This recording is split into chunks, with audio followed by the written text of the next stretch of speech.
اپنے کلام کو پیش کریں۔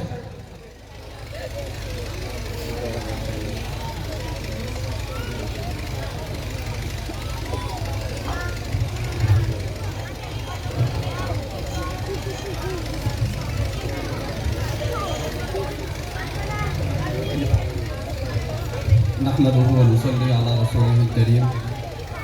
اما بعد فاعوذ بالله من الشيطان الرجيم بسم الله الرحمن الرحيم قال تعالى في القرآن الكريم يا أيها الذين آمنوا قوا أنفسكم وأهليكم نارا وقودها الناس والحجارة عليها ملائكة غلاظ شداد لا يعصون الله ما أمرهم ويفعلون ما يؤمرون قال النبي صلى الله عليه وسلم من أحب لله وأبغض لله وأعطى لله ومنع لله فقد استكمل الإيمان او كما قال علیہ الصلوۃ والسلام۔ اپنے لہو سے روشن کر دی گلیاں اس ویرانے کی، اپنے لہو سے روشن کر دی گلیاں اس ویرانے کی، گرچہ تنگ بہت تھی راگے شہر وفا کو جانے کی،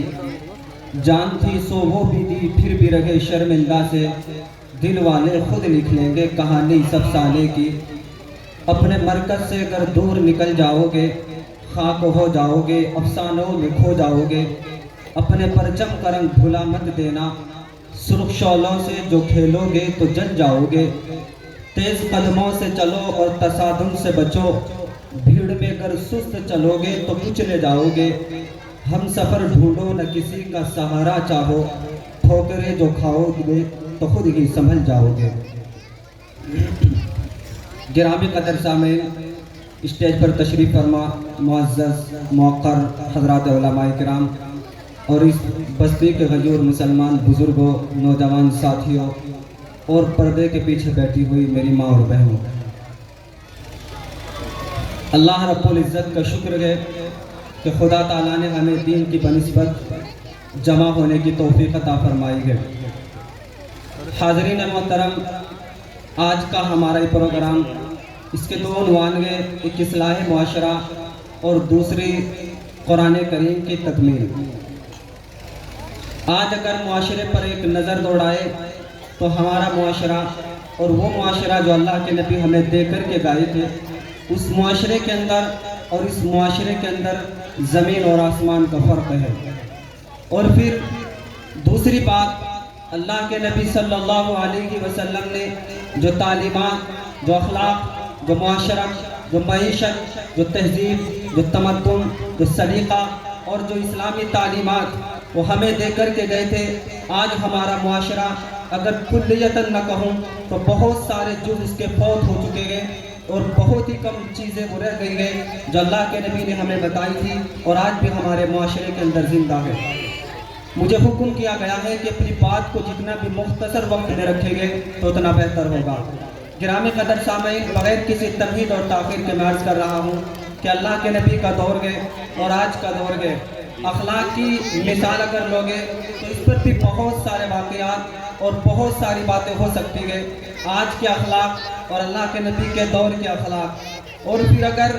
آج کے معاشرے کے اعتبار سے عورت ذات کو لیجئے کہ عورت کے اوپر پہلے بھی ظلم کیا جاتا تھا تو قرآن کریم آیا، قرآن کریم نے تعلیم دی کہ آج سے عورت معاشرے کا ایک معزز اور موقر حصہ ہے، اور قرآن نے تعلیم دی کہ آج کے بعد جس طرح مردوں کو زندہ رہنے کا حق ہے اسی طرح سے عورتوں کو بھی زندہ رہنے کا حق ہے، جس طرح معاشرے کا اٹھوٹ حصہ مرد ہے اسی طرح سے معاشرے کا حصہ عورتیں بھی ہیں، اور اسی طرح قرآن کریم نے بے شمار آیات اس کے اوپر نازل فرمائی۔ اس وقت نازل ہوئی جب عرب کے بدو اور اس دور کے جاہل انسان اپنی بچیوں کو زندہ درگور کر رہے تھے، جب وہ پیدا ہوتی تو 3 یا 4 اور 6 یا 7 سال اس کو زندہ رہنے کا حق دیا جاتا، پھر اس کو خیال آتا کہ آنے والا دور ہوگا کوئی تیرا داماد ہوگا اور اسی طرح کوئی تیرا جوائی کہلائے گا۔ ان انسانوں کو اور اس معاشرے کے انسانوں کو یہ بات گراں گزرتی تو ان کے لیے ظالمانہ اور جابرانہ قانون ایجاد کیا گیا تھا، اور ان کی تہذیب یہ تھی کہ عورتوں کو زندہ زمین کے اندر دھسا دیا جاتا، تاریخ کے اندر اور کتابوں کے اندر یہ واقعات بے شمار ملتے گئے کہ ایک انسان جب اپنی بچی کو زندہ درگور کرنے کے لیے لے کر آیا تو اس بچی کے لیے گڑھا کھود رہا تھا. اس بچی نے سوچا کہ تیرے باپ کو پیاس لگی ہوگی اس لیے کہ گڑھا کھود رہا ہے، لیکن اس بچی کو معلوم نہ تھا کہ تیرا باپ نہیں، یہ ظالم اور جابر انسان ہے اور یہ گڑھا خود تیرے لیے کھودا جا رہا ہے. چنانچہ اس وقت قرآن کریم نے انسانوں کو یہ تعلیم دی وَإِذَا الصُّحُفُ نُشِرَتْ وَإِذْ بِأَيِّ ذَنبٍ قُتِلَتْ کہ اے محمد تعلیم دیجئے انسانوں کو اور بتا دیجئے کہ کل قیامت کا میدان ہوگا اور نفسی نفسی کا عالم ہوگا. رب الحاکمین اور رب العالمین آپ کے سامنے حکم بن کر کے بیٹھیں گے. ایک ایک بچی سے ایک ایک انسان سے سوال کیا جائے گا کہ بتائیے بِأَيِّ ذَنبٍ قُتِلَتْ اس بچی کو کیوں زندہ درگور کیا گیا، کیوں اس بچی کو ختم کیا گیا، معاشرے کے اندر اس کو جینے کا حق کیوں نہیں دیا گیا. وہ بچی وہ معصوم ذات اللہ رب العزت کے سامنے بول کر کے کہے گی کہ ربا میرا قصور، میری غلطی، میری گستاخی اور میرا جرم صرف اتنا تھا کہ میں معاشرے میں مرد نہیں تھی، ایک لیڈیز، ایک عورت اور ایک بچی تھی. معاشرے میں اگر میں مرد ہوتی تو مجھے بھی زندہ رہنے کا حق دیا جاتا. اللہ رب العزت ان لوگوں کے متعلق ارشاد فرمائیں گے کہ ان کو پکڑا جائے اور سیدھا جہنم میں داخل کیا جائے. پھر اگر اس معاشرے سے اور آج کے اس معاشرے سے تقابل کیا جائے، دونوں معاشروں کو سامنے رکھا جائے تو بے جائے انسان فیصلہ کرتا گئے، بے ساختہ کہتا گئے کہ وہ ظالم لوگ تھے اور آج کے معاشرے کے ظالم گئے. آج لوگوں نے، ڈاکٹروں نے اور آج کے سائنٹسٹ اور سائنسدانوں نے سی ٹی اسکین تیار کیے گئے اور الٹرا ساؤنڈ تیار کیے گئے. وہ ماں کے رحم کے اندر، ماں کے پیٹ کے اندر بتا دیتے گئے کہ پیدا ہونے والا بچہ ہے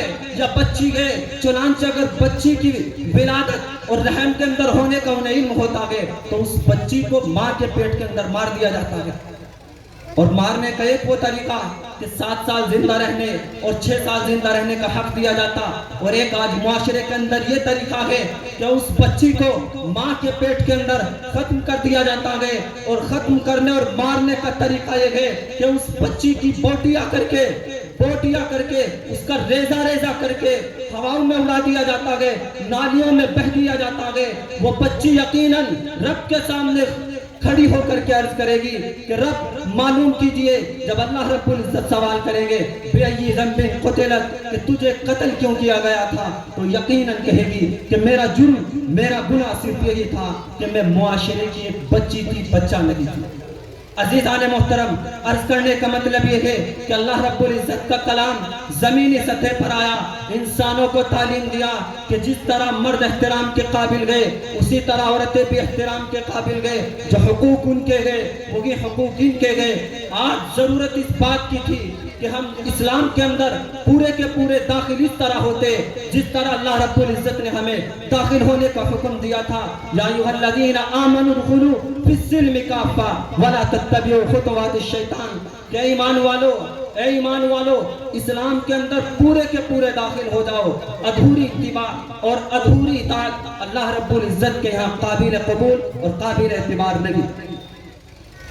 دوسری بات جو میں نے حدیث شریف آپ حضرات کے سامنے تلاوت کی ہے، مجھے اشارہ کیا جانے لگا، مختصر کیجئے. وہ کہاوت ہے کہ جی تو چاہتا تھا کہ معاشرے کے بگاڑ کو سر بزم بیاں کر، لیکن تقاضے وقت کہتا ہے کہ بند اپنی زبان کر. دوسری بات جو حدیث شریف میں نے آپ حضرات کے سامنے پڑھی، من احب للہ وابغض للہ واعطى للہ ومنع للہ فقد استکمل الایمان. اللہ کے نبی صلی اللہ علیہ وسلم ارشاد فرماتے ہیں کہ اگر یہ چاہتے ہو اللہ رب العزت کے نزدیک معزز بن جاؤ، محترم بن جاؤ، زمین کے اوپر بھی تمہاری حکومت سلطنت ہو اور معاشرے کے تم قابل معتبر اور قابل محترم انسان بننا چاہتے ہو، تو اللہ رب العزت کا نبی یہ ارشاد فرماتا ہے من احب للہ کہ جس انسان سے، جس بندے سے محبت کرو محض اللہ رب العزت کے لیے محبت کرو. ومن ابغض للہ اور جس سے بغض رکھو، جس سے دشمنی کرو اللہ رب العزت کی رضا کے لیے کرو. ومن آتا للہ اور جس کسی انسان کو عطا کرو کچھ بھی دو تو سامنے اللہ رب العزت کی رضا ہو، اس کے علاوہ دوسرا کوئی مشن، دوسرا کوئی مقصد نہ ہو. ومن للہ، اور جب کسی کو نہ دو اور کسی کو منع کرنا ہو تو اللہ رب العزت کی رضامندی اس وقت بھی سامنے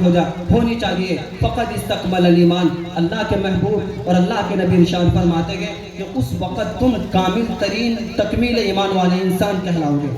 حاضرین محترم، آج ضرورت اس بات کی ہے، قرآن کریم کی آیت جو بھی ناظم صاحب نے آپ حضرات کے سامنے تلاوت کی تھی، اِنَّا نَحْنُ نَزَّلْنَا الذِّكْرَ وَإِنَّا لَهُ لَحَافِظُونَ، کہ قرآن کریم کو اللہ رب العزت نے نازل کیا گئے اور اللہ رب العزت خود قرآن کریم کی حفاظت کریں گے. حضرات مفسرین اور بہت سارے اکابر اور علماء یہ کہتے ہیں کہ جب اللہ رب العزت قرآن کریم کا تحفظ کریں گے تو اسے مٹانے والے خود مٹ جائیں گے. تو ضرورت اس بات کی ہے کہ جو لوگ قرآن کریم کے ساتھ وابستہ ہو جائیں گے، قرآن کریم کے ساتھ اپنا تعلق چولی والا بنائیں گے، یعنی جس طرح قرآن کے ساتھ اس کے دامن کے ساتھ ایک کپڑا لپٹا ہوا ہوتا ہے، جب وہ تعلق معاشرے کے انسان قرآن کریم کے ساتھ جوڑیں گے تو اللہ رب العزت کہتے ہیں کہ جس طرح ہم قرآن کی حفاظت کریں گے ٹھیک اسی طرح ہم ان انسانوں کی حفاظت کریں گے جو قرآن کریم کے اوپر عمل کرنے والے ہوں گے، قرآن کریم کی تلاوت کرنے والے ہوں گے، قرآن کے معنی کو سمجھنے والے ہوں گے. عزیزان محترم، آج ضرورت اس بات کی ہے کہ ہم قرآن کریم کو لے کر کے آگے بڑھے، قرآن کریم کی آیات کو لوگوں کو سنا کر کے بتائے کہ اللہ رب العزت کا وہ کلام جو زمینی سطح پر تقریباً 23 سال میں نازل ہوا، اس آیت کے اندر اور دوسری آیت کے اندر اور پورے قرآن کے اندر کیا کیا احکامات گئے، کیا کیا پیغامات گئے. یاد رکھیے قرآن کریم کی آیت گئے وقال الرسول یا ربی ان قوم اتخذوا ھذا القرآن مہجورا، کہ جب اللہ رب العزت کے سامنے خود قرآن کریم عرض کرے گا کہ اے ہمارے رب، آج معاشرے کے انسانوں سے سوال کیجئے کہ دنیا کے اندر پس پشت کیوں ڈالا تھا، کیوں مجھے معاشرے کا حصہ نہیں سمجھا، کیوں میری تعلیمات کو عام نہیں کیا گیا. جب قرآن کریم اس وقت مخالفت میں کھڑا ہوگا تو قرآن کریم کی ایک بات کو اللہ رب العزت سنیں گے اور پھر اس کے مطابق فیصلہ کریں گے. جو قرآن کریم سے محبت کرنے والے ہوں گے اللہ رب العزت ان کے لیے فیصلہ اور فرمائیں گے، اور جو قرآن کریم سے دشمنی اور پس پشت ڈالنے والے انسان ہوں گے ان کے لیے اللہ رب العزت کا فیصلہ الگ ہوگا. بس اپنے جوانوں سے کہنا چاہوں گا کہ آج ضرورت اس بات کی ہے کہ قرآن کریم کو لے کر کے آگے بڑھو، قرآن کریم کے پیغامات کو عام کرو، قرآن کی تعلیم کو معاشرے کے اندر زندہ کرو. اور یاد رکھے جوانوں کے اندر، ہر دور کے جوانوں کے اندر یہ طاقت ہوتی ہے کہ جب وہ کسی مشن کے لیے اور کسی مقصد کے لیے کھڑے ہوتے گئے تو اللہ رب العزت کی غیبی مدد ان کے ساتھ ہوتی ہے اور وہ اپنے مشن اور مقصد میں کامیاب ہوتے گئے. شاعر کہتا ہے کہ اٹھ اے مرد مجاہد ہوش میں آ، اٹھ او شیر مجاہد ہوش میں آ، تعمیر خلافت پیدا کر، کیوں فرقے فرقے ہوتا گئے، ایک جماعت کو پیدا کر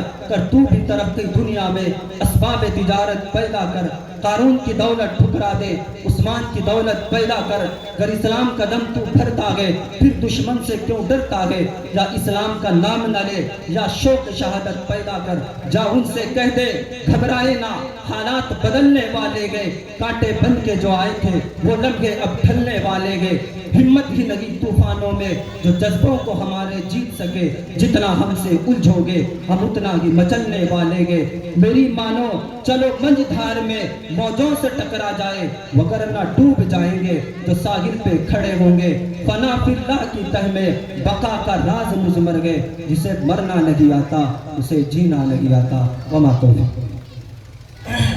نغمے اوپر